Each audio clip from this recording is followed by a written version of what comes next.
Assalamualaikum teman-teman, selamat datang di channelku Cerita Ganis, tempat berjuta cerita. Teman-teman jangan lupa klik tombol subscribe dan loncengnya ya. Terima kasih.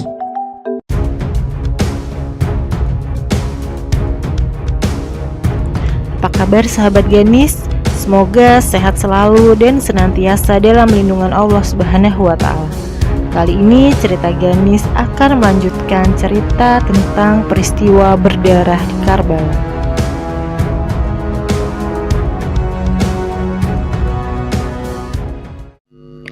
Setelah Muslim bin Aqil dan Hani bin Umair dibunuh dan disalib, maka pada saat itu orang-orang takut untuk memberontak kepada Ubaidillah bin Ziyad.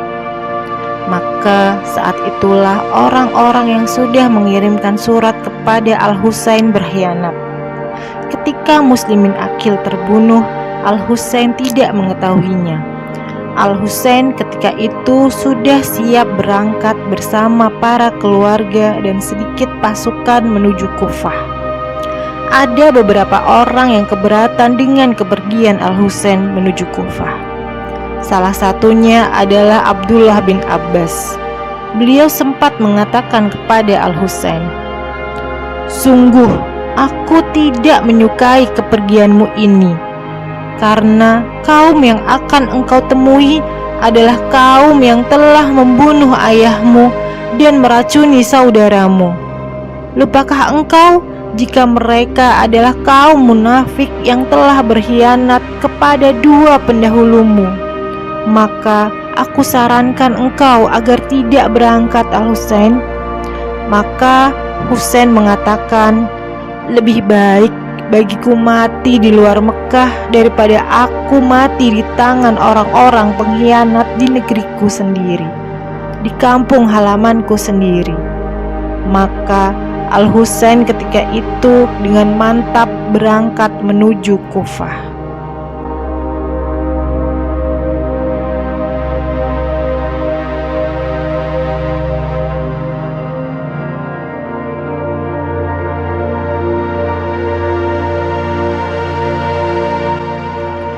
Di tengah perjalanan menuju Kufah, rombongan Al-Husain bertemu dengan utusan Ubaidillah bin Ziyad yang membawa 1000 pasukan dengan tugas menghalangi Al-Husain agar jangan sampai tiba di Kufah dan membawanya ke Karbala. Namun utusan tersebut bijaksana.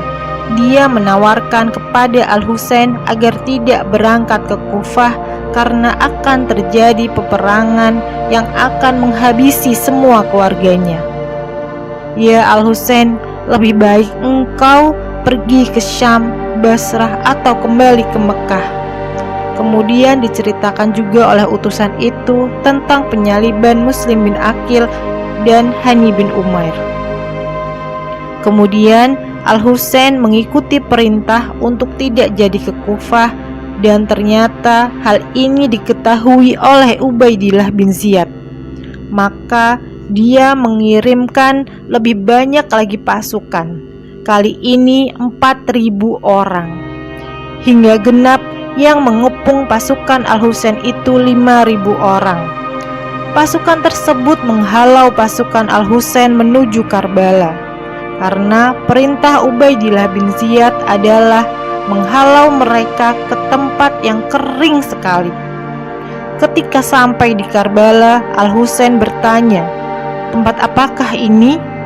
Seseorang mengatakan, "Ini Karbala, wahai Khalifah, wahai Amirul Mukminin." Al-Husain tersenyum. "Namanya mengerikan," kata Al-Husain. "Karb berarti musibah dan bala artinya petaka. Jadi Karbala ini artinya adalah musibah dan juga malapetaka."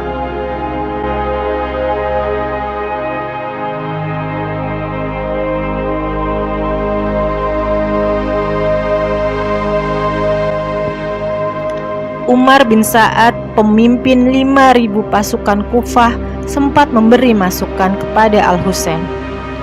"Wahai Al-Husain, kami tidak ingin berperang dengan Anda, kami tahu Anda adalah cucu Rasulullah, dan kami yakin kami akan mendapatkan petaka jika kami memerangi Anda.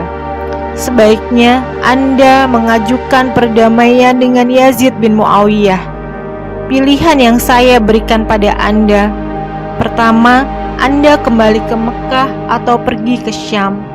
Yang kedua, Anda mengirim surat yang menyatakan bahwa Anda tunduk pada Yazid bin Muawiyah. Ketika itu, Al-Husain sudah memutuskan akan mengirimkan surat yang menyatakan berbaiat kepada Yazid bin Muawiyah.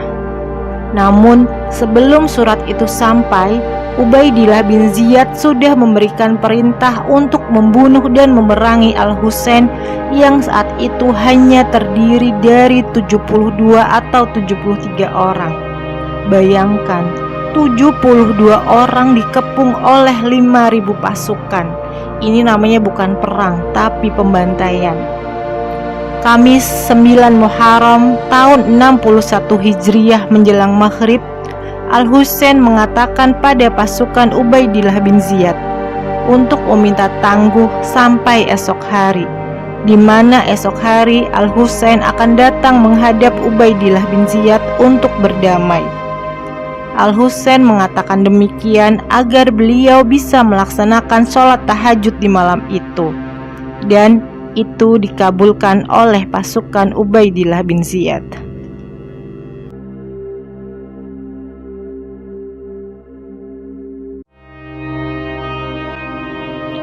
Pada malam itu Al-Husain sempat memberikan ceramah kepada pasukannya.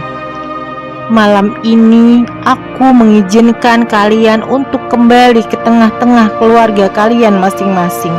Mereka hanya menginginkanku, kata Al-Husain. Sekarang kalian pulang saja.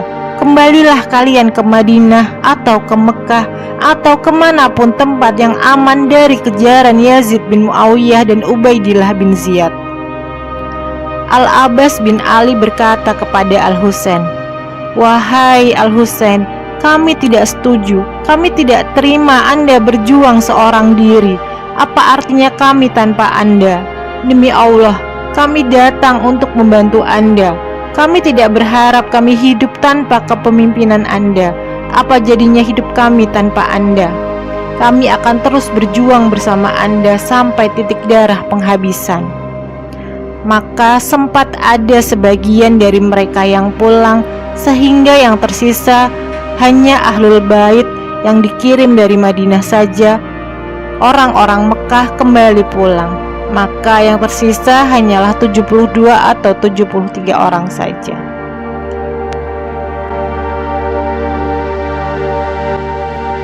Di subuh harinya tanggal 10 Muharram tahun 61 Hijriah, ada khutbah terakhir dari Al-Husain.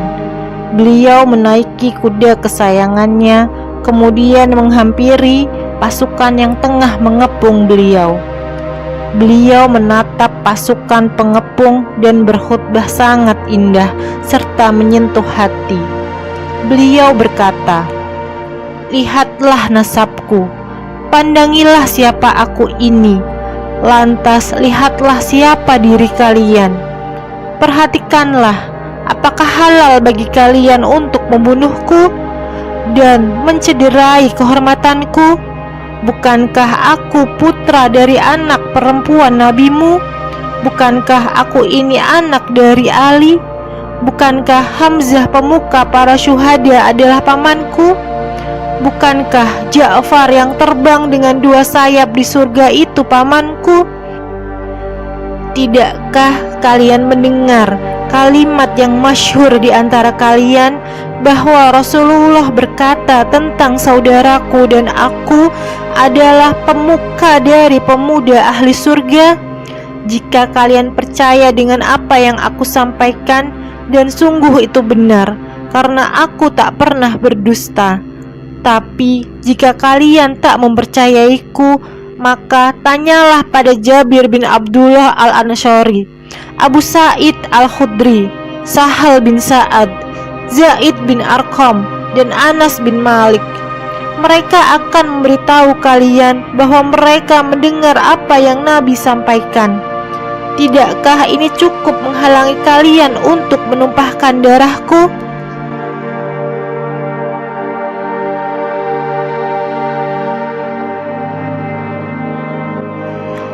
Hal ini ternyata tidak didengar oleh pasukan yang memendam benci karena hasutan setan di dalam hati mereka. Umar bin Sa'ad dalam hatinya sebenarnya tidak ingin memerangi Al-Husain karena dia sudah tahu pasti petaka akan menimpanya. Namun apa boleh buat, karena dia diancam oleh Ubaidillah bin Ziyad bahwa dia dan keluarganya akan dibantai, rumahnya akan dihancurkan, maka perang ini tetap terjadi. Perang berkecamuk sangat luar biasa. Duel pertama kali terjadi antara Abdullah bin Umair al-Kilabi dari pihak Al-Husain, Yasar dan Salim dari pihak lawan. Keduanya berkata dengan sombong, "Kalian semua tidak ada artinya buatku. Kalian akan kami kirim ke neraka." Salim memberikan tebasan pertama pada Abdullah. Abdullah menahan dengan tangan kirinya sehingga jari-jari tangan kirinya putus. Tapi kemudian ganti Abdullah menebaskan pedangnya sehingga Salim langsung roboh dan terbunuh. Yasar pun terbunuh di tangan Abdullah. Abdullah kembali ke barisan pasukan Al-Husain dan berkata, "Demi Allah, nyawaku tebusannya. Kami akan terus berjuang bersama Anda. Aku adalah pahlawan terbaik dari kafilahku. Aku akan membantu Anda." Perang demi perang terjadi. Bagaimana kedahsyatan perang selanjutnya? Insya Allah akan kita lanjutkan di part yang terakhir, yakni part yang ketiga. Jazakumullah khair sudah menonton. Wallahu a'lam bishawab.